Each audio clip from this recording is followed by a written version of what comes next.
Assalamualaikum warahmatullahi wabarakatuh. Apa kabar kalian semua? Semoga kalian semua dalam keadaan sehat semuanya ya. Tetap semangat dalam belajar biologinya. Tidak terasa kali ini kita sudah memasuki pertemuan yang kelima loh. Sudah memasuki bab 5 dalam pelajaran biologi kelas 10. Hari ini Ibu akan membahas tentang protista. Nah, pembahasan tentang protista ini akan Ibu bagi menjadi 2 pertemuan. Pertemuan pertama, hari ini Ibu akan membahas tentang protista mirip tumbuhan. Lalu, di pertemuan selanjutnya, Ibu akan membahas tentang protista mirip hewan dan protista mirip jamur. Baik, sebelum kita mempelajari apa itu protista lebih dalam, maka Ibu akan bertanya dulu ya sama kalian. Mungkin kalian selama ini menyadari ya bahwa ketika kalian menggunakan air, baik itu air itu kalian gunakan untuk minum, untuk mandi, atau untuk mencuci pakaian, ternyata di dalam air itu banyak mengandung mikroorganismenya. Betul, mungkin ada sebagian dari kalian yang paham, tapi ada juga sebagian dari kalian yang masa sih dalam air itu ada banyak mikroorganisme? Nah, baik, kita nanti akan bahas ya. Nah, di dalam mikroorganisme di situ nanti akan terbagi menjadi beberapa bagian. Biasanya mikroorganisme tersebut ukurannya sangat kecil, sehingga saking kecilnya tidak bisa terlihat oleh mata telanjang. Kita hanya bisa melihat mikroorganisme menggunakan sebuah mikroskop. Mikroorganisme merupakan salah satu dari sekian ribu makhluk hidup yang termasuk ke dalam kingdom protista. Bagaimana bentuk morfologi dan ciri-ciri dari protista? Nah, untuk menjawab rasa ingin tahumu, mari kita pelajari materi berikut dengan seksama. Disimak ya. Nah, oke. Yang pertama kita lihat ini adalah peta konsep yang akan kita pelajari. Jadi kita akan pelajari bahwa dalam protista ini kita akan pelajari tentang pengertiannya, tentang klasifikasinya, dan tentang peranannya. Lalu selain itu juga nanti kalian akan mempelajari dari jenis-jenis dari klasifikasi masing-masing protista ya. Nah, ini nanti kita lihat protozoa itu apa saja kelasnya ya. Dalam protozoa itu ada 4 kelas, ada Ciliata, Rhizopoda, Flagellata, dan Sporozoa. Lalu nanti ada ganggang atau alga, lalu ada jamur, protista. Nah, hari ini kita bahas yang ini ya. Kita fokus ke yang protozoa terlebih dahulu. Baik, kita mulai yang pertama ya, tentang protozoa. Nah, apa sih itu ciri-ciri dari protozoa? Tapi kita lihat dulu dong pengertian dari protista itu sendiri ya. Bahwa protista itu berasal dari bahasa Yunani yang artinya protos. Protos itu artinya pertama. Jadi protista itu merupakan organisme eukariot pertama atau paling sederhana. Nah, protista itu merupakan organisme eukariot pertama berdasarkan pengamatan pada Akrita, di mana pada waktu itu di dalam protista itu kita bisa melihat bahwa protista itu memiliki keanekaragaman metabolismenya. Juga protista itu merupakan komponen dari plankton. Sebagian dari protista itu bersifat motil. Motil artinya dapat bergerak aktif. Apa itu contohnya? Contohnya adalah protozoa dan beberapa jenis ganggang. Nah, kita bahas yang pertama tentang klasifikasi protista. Nah, klasifikasi protista itu dibedakan menjadi beberapa bagian. Yang pertama, kita bagi berdasarkan cara memperoleh makanannya. Maka ketika dibagi berdasarkan cara memperoleh makanan, protista dibagi menjadi 2. Ada protista autotrof dan ada protista heterotrof.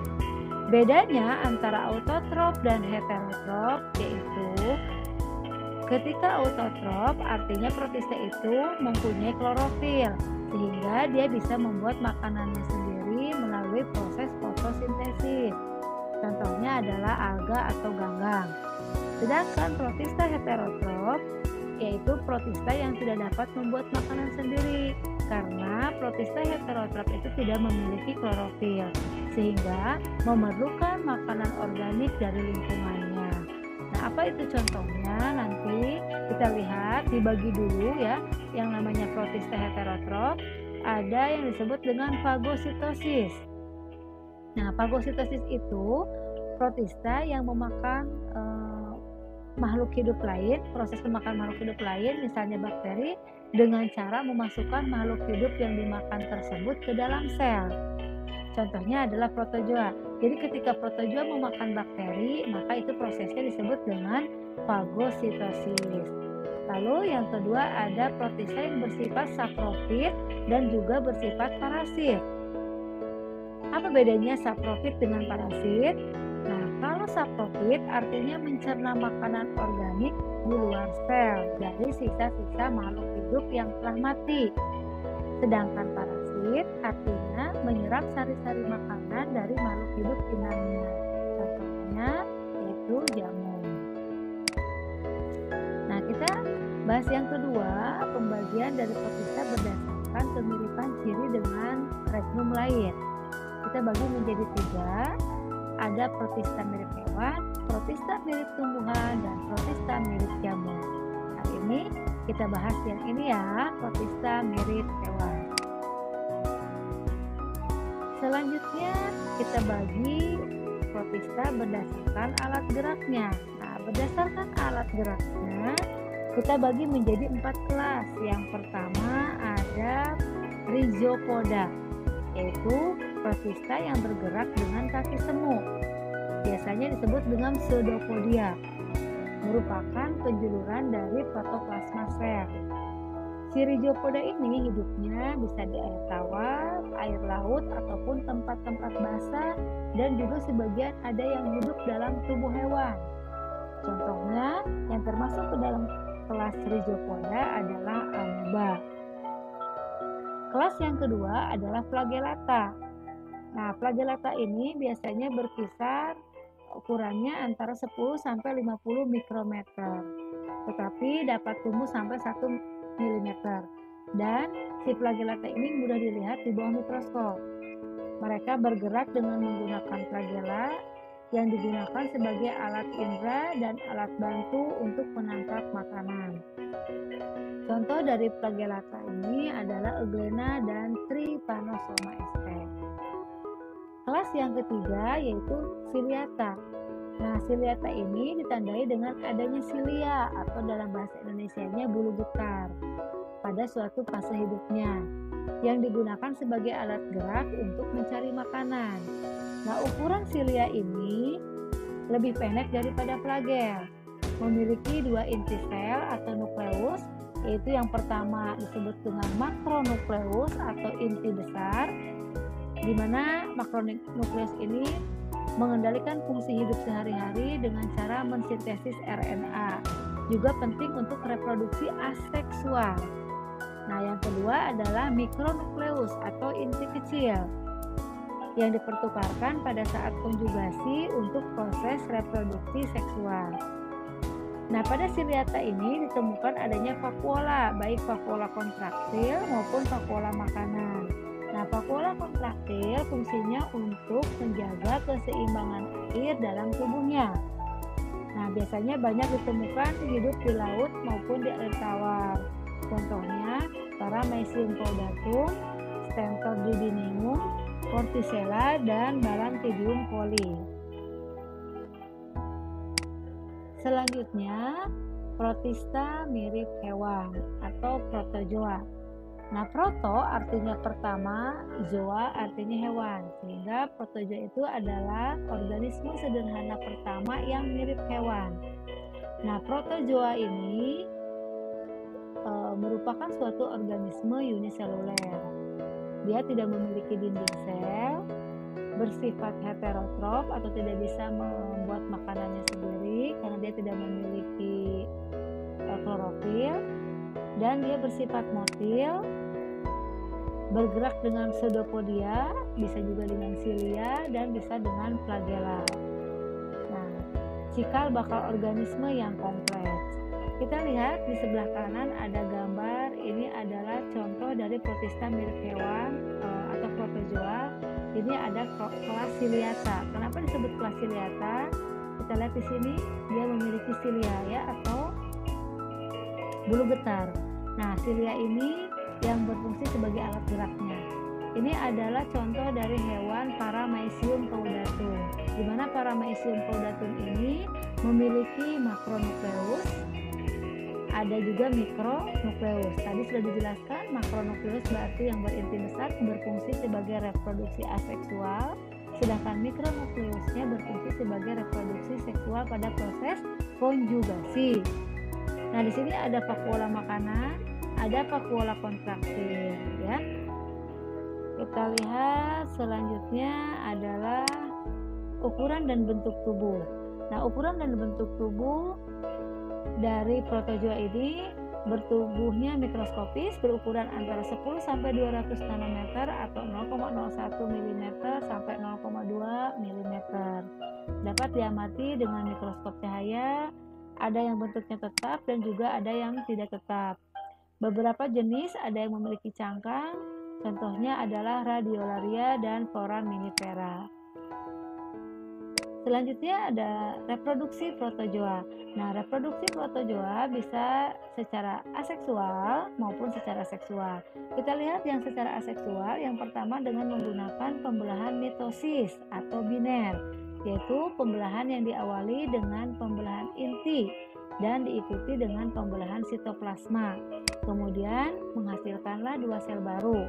Contohnya, pembelahan mitosis ini adalah pada kelas amoeba, Paramecium, dan Euglena. Lalu selain itu, perkembangbiakan aseksual juga bisa terjadi pada kelas sporozoa dengan membentuk spora melalui proses sporulasi di dalam tubuh inang. Spora yang dihasilkan disebut sporozoid, contohnya pada kelas sporozoa. Tapi sporozoa ini bisa juga berkembang biak nanti secara seksual ya. Kita lihat nanti di sini.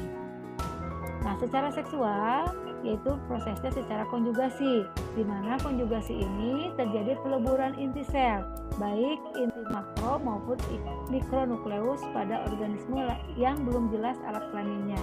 Contohnya adalah Paramecium. Selain itu, secara seksual tadi ada peleburan gamet, yaitu pada kelas sporozoa. Nah, tadi kelas sporozoa itu bisa secara aseksual, bisa juga secara seksual. Kalau secara aseksual dia membentuk spora, kalau secara seksual dia membentuk gamet ya. Antara gamet terjadi dia menghasilkan gamet jantan dan gamet betina. Selanjutnya kita lihat klasifikasi protozoa. Yang pertama pada kelas Ciliata atau Ciliapora. Kita lihat bentuk dan struktur tubuh dari Ciliata itu memiliki pelikel. Pelikel itu adalah selaput protein atau glikoprotein yang keras sehingga bisa menyokong membran sel. Kemudian Ciliata itu memiliki bentuk yang bervariasi, ada yang berbentuk seperti sandal, lonceng, trompet ataupun oval. Memiliki silia atau rambut getar yang berukuran lebih pendek daripada flagella. Berdiameter 0,25 nanometer dan panjang sekitar 2-20 nanometer. Silia juga ada yang berkumpul membentuk ciri atau sebagai alat pertahanan atau disebut dengan krikosis. Memiliki organel seperti sel pada umumnya serta memiliki dua vakuola, yaitu vakuola makanan untuk menyimpan makanan dan vakuola kontraktil yang berfungsi untuk osmoregulasi sel. Osmoregulasi itu artinya tempat keluar masuknya air ya pada sel. Lalu memiliki dua jenis nukleus, yaitu ada makronukleus yang berfungsi untuk mesintesis RNA, mengatur aktivitas pertumbuhan sel dan sebagai alat reproduksi aseksual. Dan juga ada mikronukleus yang berfungsi sebagai alat reproduksi seksual. Kita lihat reproduksi Ciliata. Reproduksi Ciliata yang pertama adalah melalui pembelahan biner. Untuk pembelahan biner maka reproduksinya secara aseksual. Nah, pembelahannya mula-mula makronukleus memanjang dan membelah menjadi dua ya. Si makronuklesnya memanjang lalu dia membelah menjadi dua dan diikuti pemisahan sitoplasma secara membujur sehingga menghasilkan dua sel anakan ya. Ini adalah pembelahan biner pada reproduksi aseksual Ciliata. Kemudian selanjutnya ada konjugasi. Nah, untuk konjugasi ini adalah reproduksinya secara seksual, di mana dalam proses konjugasi ini menghasilkan sel anakan yang bersifat rekombinan atau kombinasi dari kedua induknya. Di sini konjugasi ini terjadi secara meiosis ya, pembelahannya secara meiosis. Kalau tadi yang aseksual itu secara mitosis atau pembelahan biner.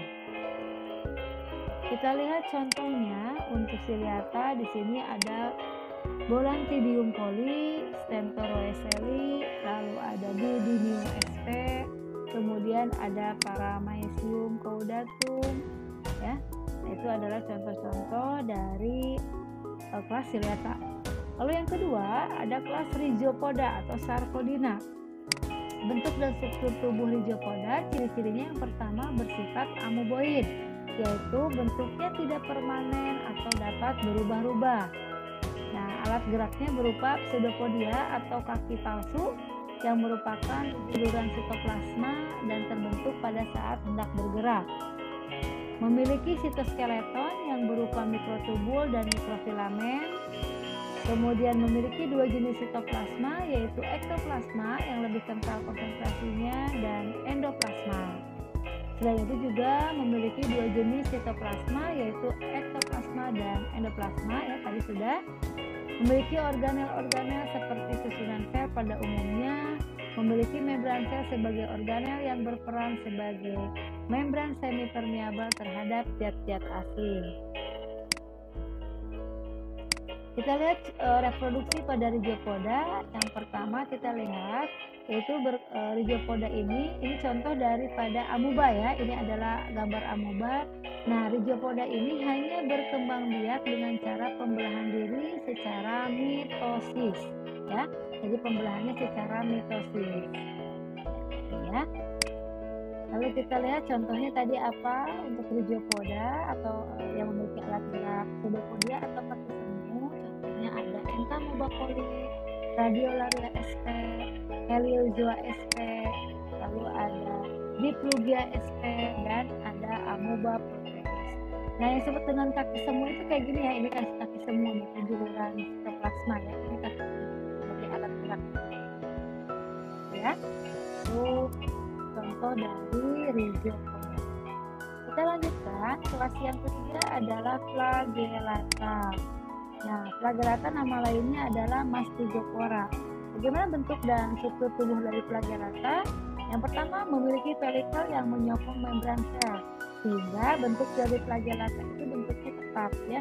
Berbeda dengan tadi Rhizopoda berbentuk amoeboid, itu dia bergerak terus, tidak tetap. Lalu berbentuk oval memanjang, melengkung seperti bulan sabit atau pipih panjang seperti daun. Flagella terletak pada tubuh bagian depan atau anterior ataupun bisa juga di bagian belakang atau posterior. Dengan jumlah berkisar 1-3 buah. Jadi flagella itu alat geraknya bisa 1-3. Flagella itu berdiameter 0,25 nanometer dan memiliki panjang sekitar 10-200 nanometer. Organ flagella tidak dapat membentuk kista. Pada beberapa flagella memiliki mitokondria, contohnya pada Trypanosoma sp. Tapi ada juga yang tidak memiliki mitokondria pada Giardia lambia. Nah, biasanya hidup sebagai parasit, contohnya pada Trypanosoma sp, pada inangnya, dan juga ada yang bersimbiosis. Dapat juga hidup di alam bebas, di air tawar maupun air laut.